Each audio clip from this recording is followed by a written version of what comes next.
Randy Joe here, and this is 1001 Reviews. We're reviewing the 1978 Van Halen record, Van Halen, the debut. According to the Big Book, Van Halen released their first album under the Warner Brothers label, produced by Ted Templeman, art direction by Dave Bang, nationality USA, with a running time of 35 minutes and 22 seconds. The book reads, history trashed in half an hour? Trashed? With the skimpiest running time since Fab Four's first forays, the new Led Zeppelin rewrote the rulebook. Once hard rock lumbered, now it leaped. Frontman David Lee Roth, bassist Michael Anthony, and drummer Alex Van Halen, as well as his six-string sibling Eddie, were found in LA in 1976 by Kiss monster Gene Simmons. He put them to work on demos, including songs for his own band's Love Gun, and fruitlessly tried to recruit Eddie. But Kiss, like every other hard rock band, were to be eclipsed by Van Halen, and nothing explains this better than their astonishing debut. From the car horns that usher in Running with the Devil to the pummeling On Fire, it is an unbeatable blend of sonic swagger and lyrical lust. So what are the highlight tracks? Try Eruption, an Eddie showcase rated second only to Stairway to Heaven by Guitar World magazine. Or You Really Got Me, a Kinks cover acclaimed by Ray Davies as superior to his original version. Or Ain't Talking About Love, sampled by Two Live Crew and Apollo 440, while Jamie's Cryin' supplied the riff for the Tone Loc's 1988 smash Wild Thing. Or Ice Cream Man, written by bluesman John Brim, but with added flair courtesy of Roth. In 1999, the RIAA certified Van Halen Diamond for 10 million US sales. Purchasers doubtless included every perpetrator of 80s hair metal, but don't damn them, they sinned, but lo, it was great. As Roth put it, we sold hope and faith and a jubilation right on par with a lot of your favorite religions. Ronald McDonald.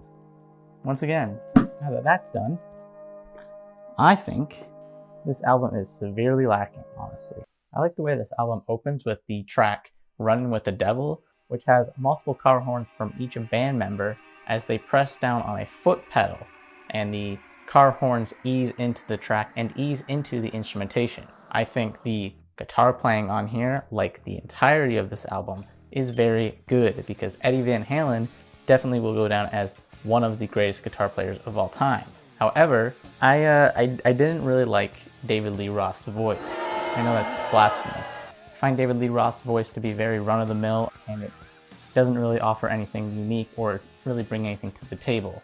I think, for the most part, people are listening to this album because of Eddie Van Halen's guitar playing, which is perfect because on the second track, Eruption, that is essentially all that it is. It is about 2 minutes of just Eddie Van Halen doing a guitar solo. And I think this is a great example if you want to hear one of the best guitar players of all time. Thankfully, this song doesn't have David Lee Roth's vocals going over it. It is just a purely instrumental guitar show-off track. Next, we have the song You Really Got Me, which is a cover of the Kinks song.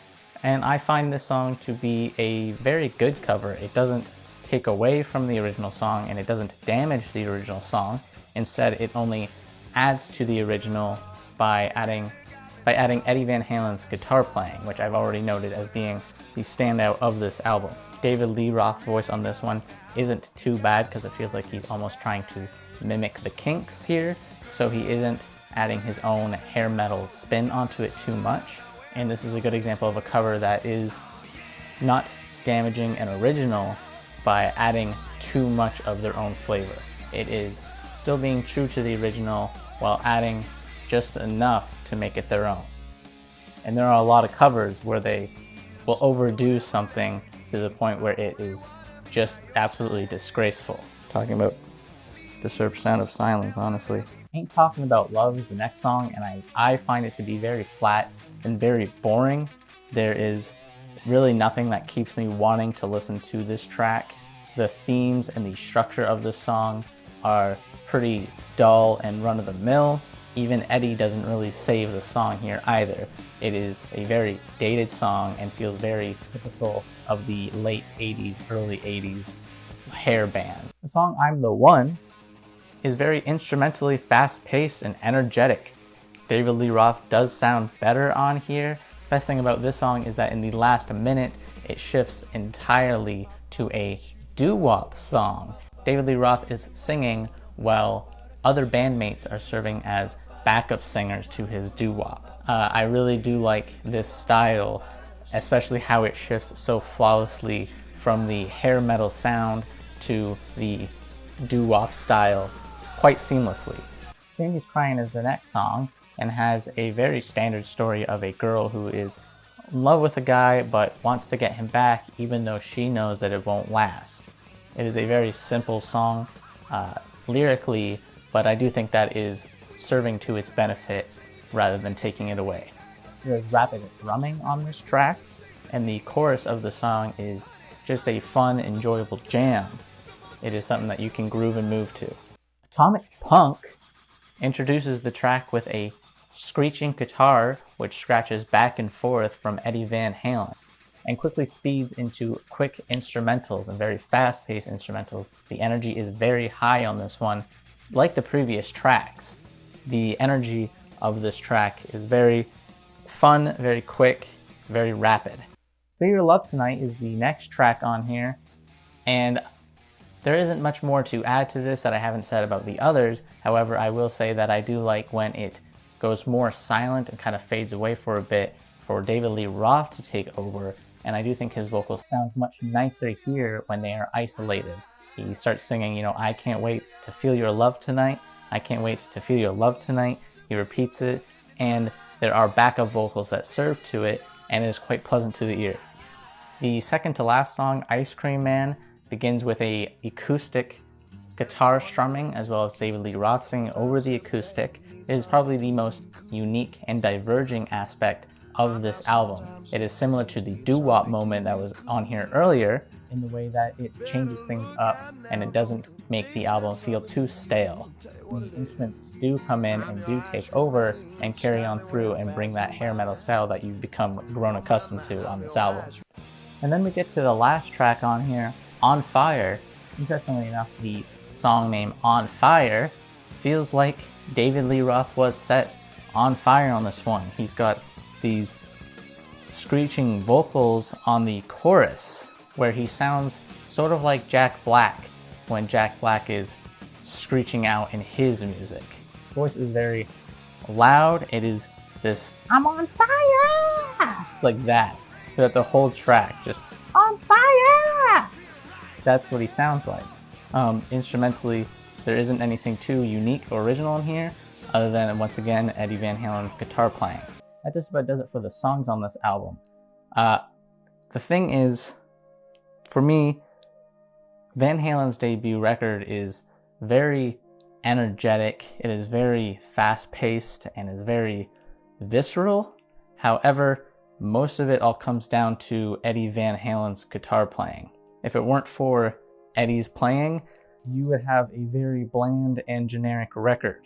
David Lee Roth's vocals here are still too rough and too premature in my opinion, and the rest of the band here doesn't really bring anything unique, anything original to the table.